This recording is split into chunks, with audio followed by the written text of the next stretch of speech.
we can't talk about politics. I mean, if you want to ask us stuff, No.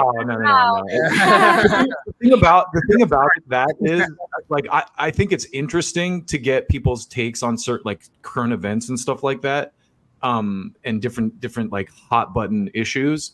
But I also understand, like, as a band, like, you have to be careful what you say in that realm, because you don't want to divide your audience or like alienate anyone that well, might I be also think we're only 2 people of 6, like there's not all of us have the same views, like Oscar and I have different views in religion, and spirituality and stuff.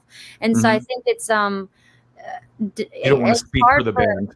Yeah, it's hard for us to speak for Lilac when it's just 2 of us here. Sure. Yeah. I thought James Hetfield said something I thought was really good, because obviously, like, he's a little more country than the other guys in Metallica. And he said, we don't really talk about it because we, like, same thing you did. We all see things differently, and we want to bring people together, not divide people. Yeah. And I was like, that's a good answer. Yeah. Like, if anything, I thought that, like, this new song was going to be really polarizing for our audience. And even that was a little bit tiptoeing for us. Like, I was just like, all right, let's not hold back with these lyrics. Like Heirloom was like me scratching the surface of, like, childhood trauma, going through a lot of crap. Right. But then I felt like I didn't get it out of me. Like, I don't know. I just, like, since I was vague with it, and I was,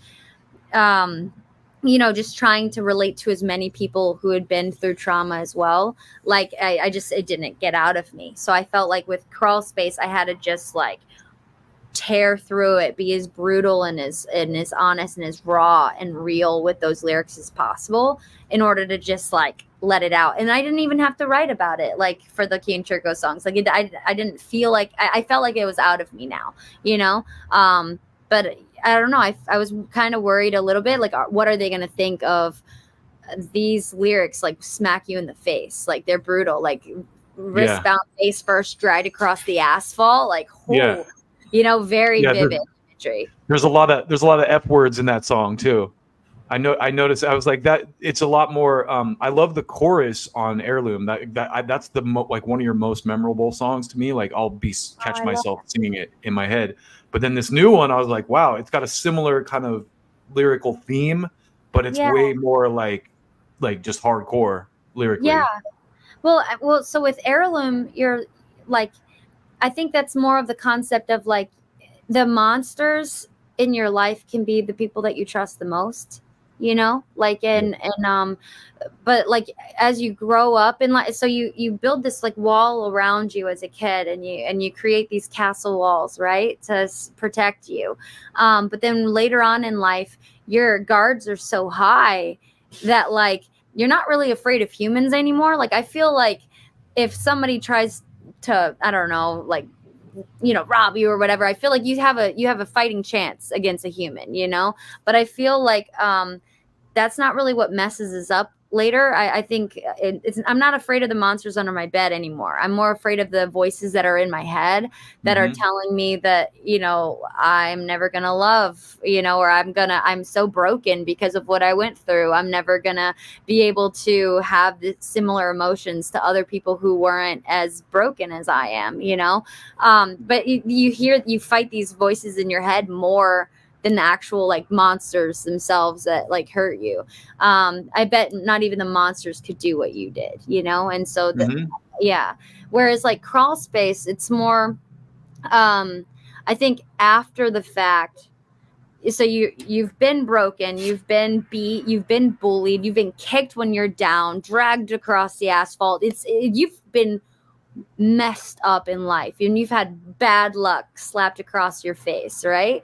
And sometimes those people, I think, don't get treated like their lives are as worth it as other human beings, like, maybe like, if they died, some people won't prioritize their life over some other people who might, like, have more of a spotlight, or family, or people around them, who knew them, right?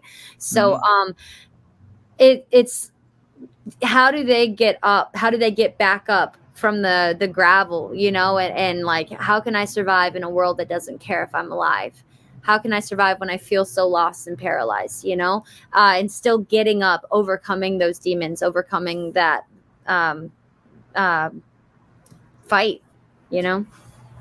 To go back a little bit to something you said earlier, it reminded me of, I watched this lady talking about, maybe it wasn't a lady, I don't remember who it was, but they were talking about how we talk to ourselves, like the things that we tell ourselves, our internal dialogue is what shapes us more than anything. And if you sit and tell yourself you're a piece of crap and you're never going to amount to anything, like that will manifest. So like how you kind of talk to yourself is a big part of mental health and just, you know, all that stuff that you're talking about. Absolutely. Yeah. I'm not like, I don't know about, like, I feel like he's the big manifest guy. Like he talks a lot about manifesting, like, you know, things into existence. I think I'm very much into like the only like limits that we have are the limits that we put on ourselves.